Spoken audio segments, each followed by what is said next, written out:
고등학교 진로 선택, 고전과 윤리의 핵심 개념 알아보기. 이번 시간에는 정약용의 방대한 사상과 또 후대에 미친 영향들에 대해서 천천히 알아보도록 하겠습니다. 정약용은 자신의 전문 학문이었던 실학사상을 집대성했다고 평가받기도 하는데, 실학에 대해서만 잘 알고 있었던 것이 아니라 당대의 주류 학문이었던 성리학을 비롯해서 북학, 양명학, 서학, 고증학 등 다양한 학문들을 섭렵했다고 합니다. 그래서 그의 문집인 여유당 전서도 분량만으로도 방대할 뿐만 아니라 수록된 분야도 매우 폭넓다고 합니다. 여기서 말하는 북학이란 청나라의 학문과 기술을 의미하고요. 양명학은 명나라의 왕수인이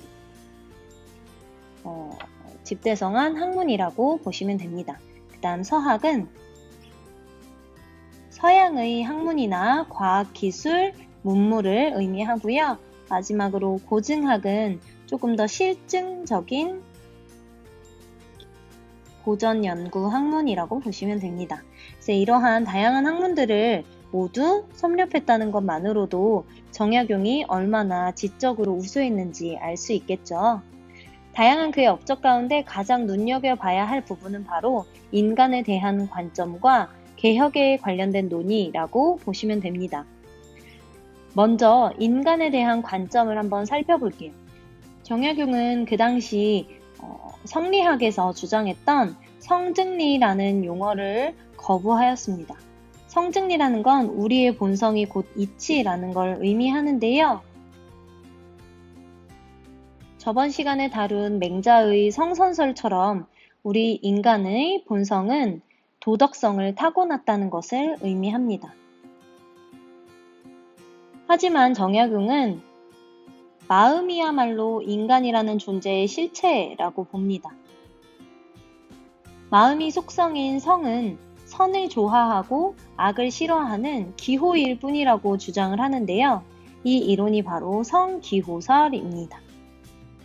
즉 정약용은 선을 좋아하고 악을 싫어하는 기호, 우리의 그러한 마음이 바로 본성이지 도덕성이 본성적으로 갖춰져 있다고 생각하지 않았습니다. 우리가 이 기호에 따라서 선을 좋아하면 선을 좋아하는 대로 행동하는 것에 따라서 덕이 후천적으로 얻어지는 것이라고 생각을 하는 것이죠. 정약용이 인간의 본성을 기호로 바라보고 성기호설을 주장했던 가장 중요한 이유는 인간이 선과 악 중에 흔들리겠지만 선을 선택하거나 악을 선택할 수 있는 힘도 인간에게 있다는 것을 강조하기 위해서였습니다. 그것을 자유의지라고 부르는데요. 다른 말로는 자주적인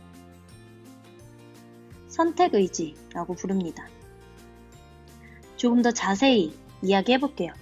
우리의 본성은 기호로 이루어져 있는데 어떤 기호로 이루어져 있냐면 첫 번째로는 육체와 관련된, 몸과 관련된 것으로 형구의 기호가 있습니다. 아름다운 걸 좋아하고 맛있는 음식을 좋아하고 따뜻하게 입고 배부르게 먹는 것을 좋아하는 것입니다. 이거는 우리의 완전 육체적인 본능, 본성을 의미하는 것이고 다른 짐승들과도 다를 것 없는 것들이죠. 다음으로는 마음과 관련된 기호인데요. 선한 것을 좋아하고 악한 것을 미워하며 선한 일을 하고 싶어하고 악한 일을 하고 싶어하지 않는 기호를 바로 영지의 기호라고 합니다. 우리가 아까 형구의 기호에서 맛있는 음식을 먹고 싶어하는 것이 우리의 본능이라고 했다면 근데 내가 그걸 훔쳐서까지 먹어야 할 상황이야. 그럼 그것을 훔칠지 훔치지 않을지 악을 선택할지 선을 선택할지를 고민하는 것은 바로 영지의 기호가 되는 것이죠. 그래서 우리 인간이 선을 선택하거나 악을 선택하지 않는 자유의지를 가지고 있다는 증거가 되는 것도 바로 이 영지의 기호에서 나타납니다. 형구의 기호, 아름다운 걸 좋아하고 맛있는 음식을 먹고 싶어 하는 것을 선택할 수는 없지만 그것을 선과 악과 관련된 사건으로 연결을 짓는다면 선을 선택할지 악을 선택할지는 우리 마음과 관련된 기호, 즉 자유의지를 가지고 있는지 가지고 있지 않은지를 증명해주는 기호가 바로 영지의 기호라는 것이지요. 아까 선생님이 인간에 대한 관점뿐만 아니라 개혁에 관련된 논의도 정약용의 업적 가운데 중요한 부분 중 하나라고 이야기를 했는데요. 경세론과 관련해서 정약용은 백성이 목민관이 존재하는 이유이고 또 이런 백성의 추대를 통해서 목민관이 선출된다는 유교적인 민본주의에 기초해서요.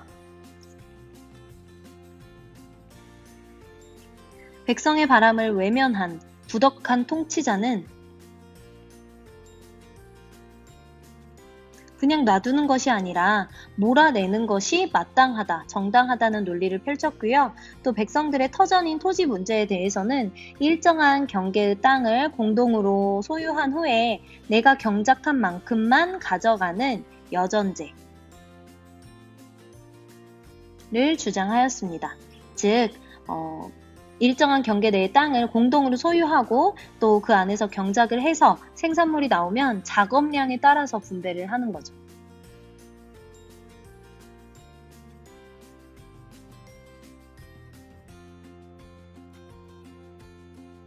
이외에도 수많은 개혁론들을 통해서 유능한 인재의 공정한 선발과 백성의 경제적인 평안을 강조했어요.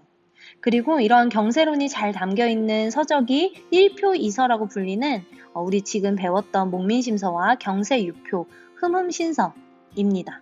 경세유표는 백성들을 다스리는 데 가장 필요한 중앙행정,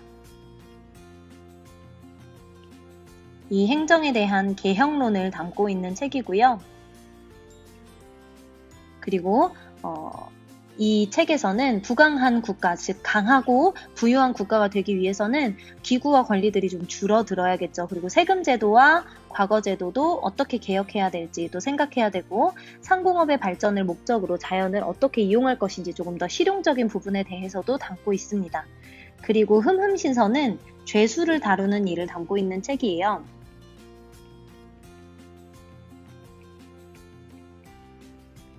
즉 죄수의 인권이나 공정한 형벌이 무엇인지 좀 교정적인 정의, 처벌에 대해서 담고 있는 책이죠.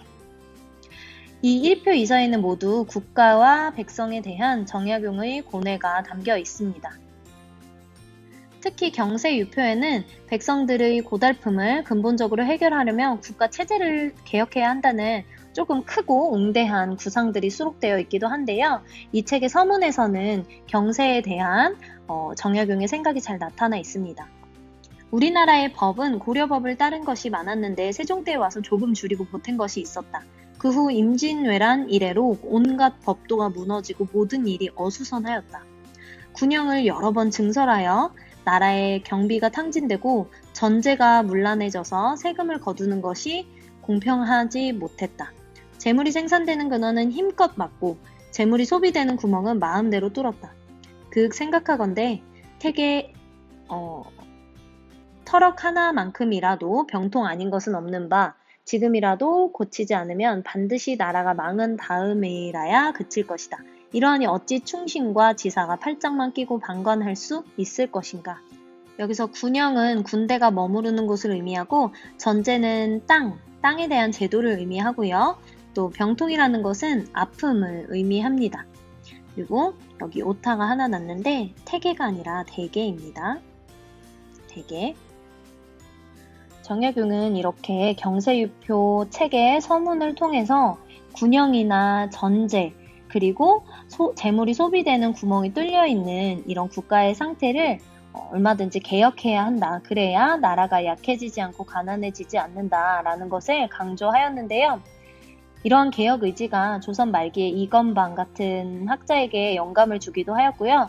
그는 몽테스큐에나 루소와 비교해도 손색이 없는 학자라고 강조하기도 했습니다.